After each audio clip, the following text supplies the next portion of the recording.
I hope some of you look into the husbands. We continually look into the wives. We looked into Coretta, and I know that Coretta her heart just must have stopped every time Martin walked out the door, because she knew one time he wasn't coming back.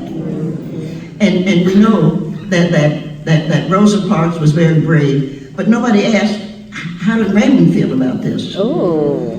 How did Raymond feel about seeing his wife, knowing that she's changing the world, but knowing also somebody would blow her up, somebody would kill her? Yeah. And I think that there needs to be a thesis on the husbands of the civil rights movement, because it's the women who carried the burden, in all fairness.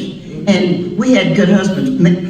I mentioned Mrs. Hamer, but Pappy was a good man. How did he watch his wife in Mississippi go around organizing? He must have said every time Fannie Lou walked out, he must have thought he was going to lose it. And that's a story that those men, because there are some men that you get tired of, but those are the stories. But those are the husbands. There are some really good husbands. And somebody needs to write about them. Somebody needs to talk about how they have stood too behind their wives and said, no, go on, honey, you can do it, you can do it.